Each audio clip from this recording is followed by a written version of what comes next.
Welcome to the new Camtasia Studio. We encourage you to watch and play with this Getting Started project video to learn some of the most important concepts of using the editor.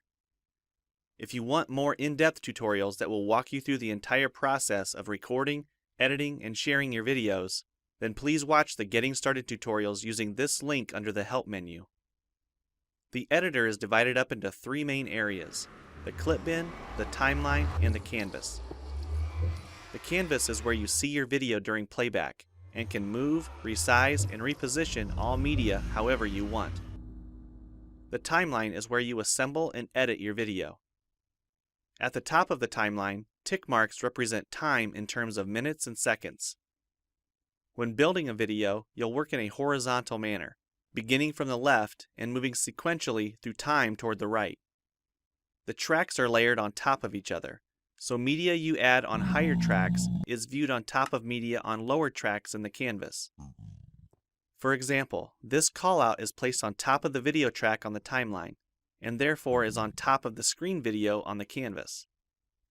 If I drag the video track on top of the callout on the timeline, the callout is now hidden behind the video on the canvas.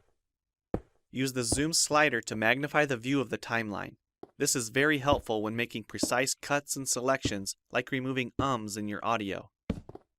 New media can be dragged and dropped on an existing track, or a new track is automatically created when media is dropped at this location at the top of the timeline. To change the position of a clip on the timeline, just drag it. To change the duration of a clip, drag the edges in either direction. An important part of the timeline is the playhead. To view your video, click play. Notice how the video and the timeline's playhead stay in sync. Click anywhere along the timeline and the playhead moves to that point. To remove a portion of your video, make a selection with the green in point and red out point. Then click the cut button. If you don't want media cut on a specific track, just click the lock icon. If you make a mistake while editing, press Ctrl-Z on the keyboard to undo, or choose Edit Undo. Double-click the playhead to deselect. Next, we'll look at the clip bin and the library. The clip bin holds recordings, audio files, images, and title slides being used in the project you're currently working on. The library stores video clips, intros, callouts, title slides, and other media assets you want to use from project to project. It is pre-populated with professional content you can use in your videos. You can download more media from our website by clicking this link. You'll find a lot more music, callouts, and animated titles to use in your projects, and it's all free. Once you find something you like this callout for example, just drag it to a track on the timeline and resize and reposition it as needed. Double-click the callout on the canvas to open the Callouts tab and edit the text, or change any of the text properties like color or size. You can find a number of other callouts to use in your projects by expanding the Shapes menu. You've probably noticed the video zooming in and out at times, for example here when it's zooming into the timeline.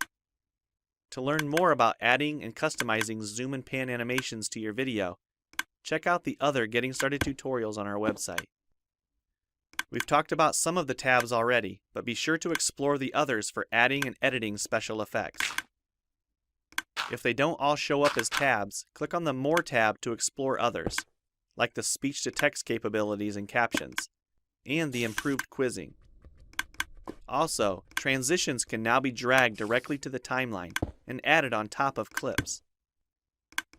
So we've shown a few ways you can navigate and edit your video. But how do you get content into your video? To make a new screen recording, click the Record the Screen button. If you already have an audio or video recording you'd like to use, click the Import Media button. When you're done with your video project, you'll need to click the Produce and Share button to create a shareable video. Expand this menu to see a variety of presets. We have a new video player that plays back your MP4 video and includes other interactive features like table of contents, closed captions, quizzes, and even hotspots. These features are available when hosting your video on TechSmithScreencast.com or the video and player on your own web server. This player provides playback on multiple devices with just one video, whether it's a phone, tablet, laptop, or desktop computer. Well, it's time for you to try Camtasia Studio for yourself using the content on the timeline, or better yet, create your own. We have lots of free tutorials on our website, and I recommend you begin with the Getting Started series. Also, the help file inside Camtasia Studio tells you how to use each of the Camtasia Studio features and applications. One last thing, if you ever want to open this Getting Started project again to view or practice with, use this link here. Thanks for watching, and we hope you enjoy Camtasia Studio.